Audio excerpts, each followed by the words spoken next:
We've met before, yeah. Yeah. I was like trying to figure out where the last Jack Reacher. Okay, that's what it was. I was like, I know, man. I know. Aldis, congratulations on Brian Banks. Thank you. Thank you for your time. You've played real life character before, MC Ren, and now you play Brian.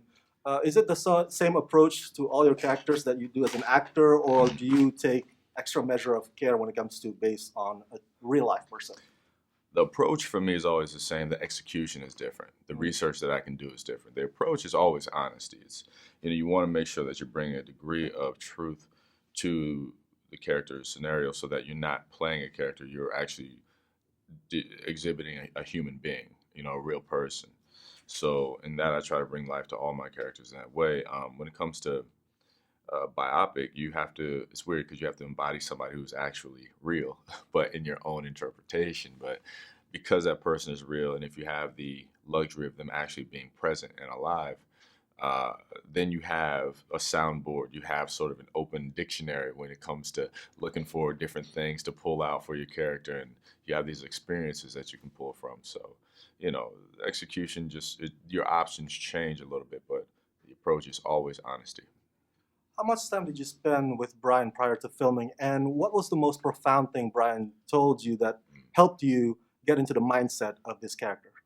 So we probably met about a month and a half before we started filming, and had a conversation where he told me the most profound thing that helped me really figure out who he was. And it was when I asked him, how does he feel about the woman who accused him?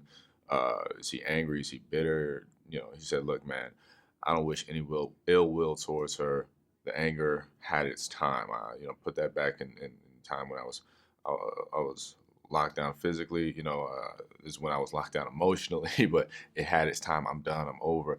I just want to be happy. I wish nothing bad against her. And for him to reach that point of emotional maturity for me was so.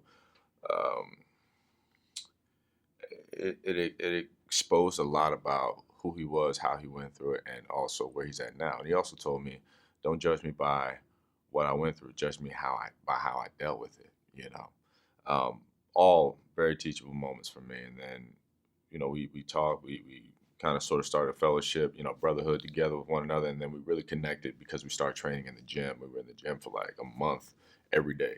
But, we spent every day together, on set, off set, in the gym, all that.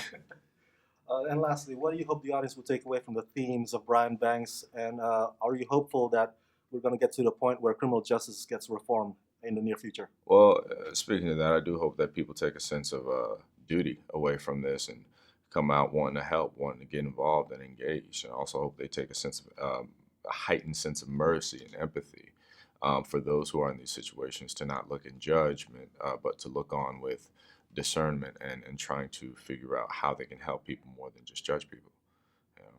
So. All right. Well, thank you so much, Aldis. Indeed. Thank you. Congratulations on Brian Banks. Thank you.